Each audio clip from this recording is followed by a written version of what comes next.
If we cannot solve the mind-body problem with monism, behaviorism, or substance dualism, which theory can solve it? Today we will cover two theories that try to solve the mind-body problem, which is how can the non-physical mind fit into the physical world. The two theories are the mind-body identity theory, which I will refer to as MBIT, and functionalism. We will see that MBIT has a problem that the mind is multiple realizable, which functionalism builds on. So let's dive into MBIT. We saw monism, which said there are no physical things and only the mind. MBIT, on the other hand, takes the physical things very, very seriously and says, okay, maybe there are only physical things in the world and everything which there is physical. Before we talk about the central idea of MBIT, we need to talk about mind-body supervenience. This means that one set of properties is determined by another set of properties. In other words, mental properties are supervenient on physical properties and on the relationship between them. And this brings us to the central idea of MBIT.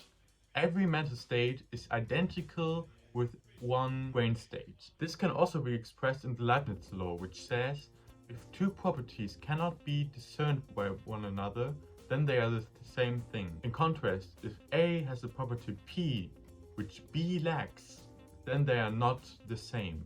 But this is different with MBIT, because here the mind and the brain are the same thing. MBIT also supports reductive materialism, which says that mental states can be ontologically reduced to brain states. However, this is a classical mistake.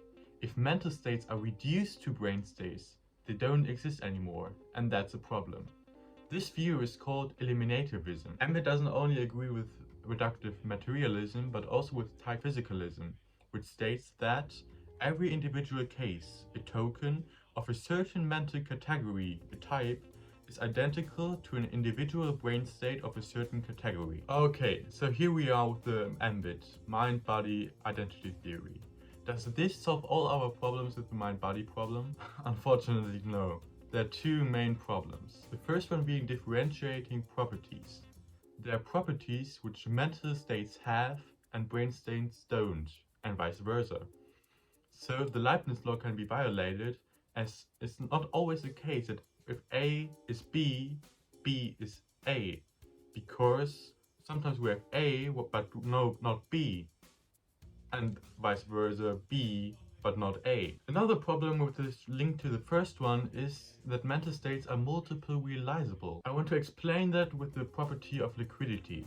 The property liquidity can be realized through, for example, water, but also, for example, by an acid. So this is multiple realizable, and that's the same thing with mental states. To understand it better, I want to give you an example of pain in humans and fish.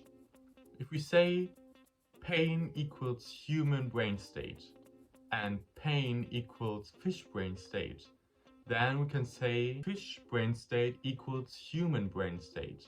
And that's a problem. That's absurd. So MBIT is not the solution we dreamed of. So let's see if functionalism can help us better. The main claim is that mental states are constituted by a causal relation to sensory input, other mental states, and behavioral output. This is also what mental holism is about. It sees the mental state as a whole. So we look at input, output, and mental states in between. This is different to, for example, behaviorism, because behaviorism didn't dare about thinking what is happening in this black box, which is our mind. It is also different to MBIT, as we don't say that brain states or mental states are reduced to brain states, but that brain states realize mental states. It takes the mind very seriously. What functionalism does, it takes the old idea of intentionalism, which is aboutness, so that mental states are about something, and links it to PhiloPsychology. PhiloPsychology is a theory we use to predict and explain the behavior of others. Using this approach, we can say that others have mental states which are about something.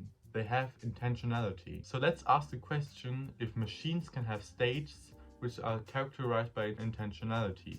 So can machines have mental states? Mental states are computational. which means that they can be manipulated by symbols according to a set of rules. So thinking is basically computing. In other words, that means that it's theoretically possible to build such a machine which can think and have mental states. This would be the case if it passed the Turing test. The Turing test is a test which makes a machine fool a human to be human and not a machine. Then we would have a machine which would actually think and have mental states. However, up to this day, such a machine doesn't exist. This sounds alright, doesn't it? We take input, output, other mental states, we take machines into it, we take intentionality, we take PhiloPsychology, everything into it. Doesn't that sound nice? However, there are some problems. So first of all, it takes a really long time for a machine to produce the same thoughts we have in seconds. So this is biologically not right. Also, information is processed differently in a serial way than how biology tells us how our mind works. Thirdly, animals, for example, can't write, speak or read, so they couldn't pass the Turing test. Does that mean that, for example, chimpanzees don't think? Lastly, functionalism is brain-centric about the conscious mind. But there's not just the mind about it and the brain, but it's part of a whole functionalism.